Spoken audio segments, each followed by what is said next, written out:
दोस्तों, बौद्ध धर्म मानने वाले घंटे लोग बैठे हैं।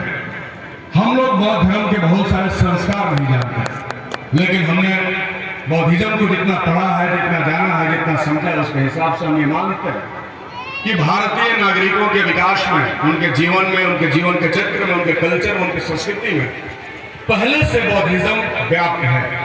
पहले से कई सारे लक्षण हमारे अंदर हैं जो बौद्धिज्म हम लोगों को बताता है। इसके आधार पर वे मानते हैं कि भारत का सबसे प्राचीन जो मार्ग है जीवन के जीने का, चलने का, उस मार्ग को देने वाला कोई है तो महात्मा बुद्ध रहे। इसलिए हम लोग ये मानते हैं कि बुद्ध के रास्ते पर हम लोग को चलना चाहिए। बाकी आप लोग डॉक्टर इंदु चौधरी से सुनिएगा, विशेष तरीके से वो बताएंगे।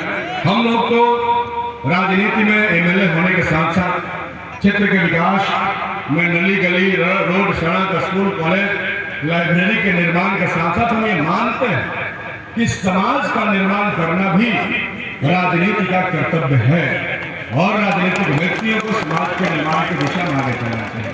आप लोगों को मालूम है कि जब मैं ये सारी बातें बोलता हूँ तो मेरी बहुत घोर आलोचनाएं की जाती है।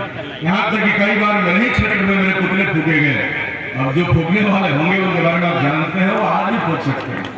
लेकिन हम लोगों ने कहा बिना किसी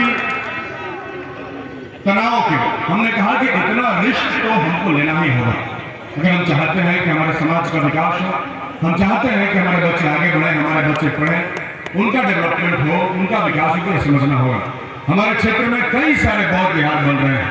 आज से 2-3 दिन पहले यहाँ पे बहुत सारे लोग वहाँ के हैं जो यहाँ पे उपस्थित हैं। धरहरा के बगल में चौकियाँ, NH-84 पर एक गाँव जहाँ बहुत शानदार बौद्ध विहार वहाँ के लोगों ने बनाया। वहाँ एक बहुत अच्छी मीटिंग हुई जिसमें पूरे जिले भर के बौद्धिक लोग वहाँ जुटे हुए।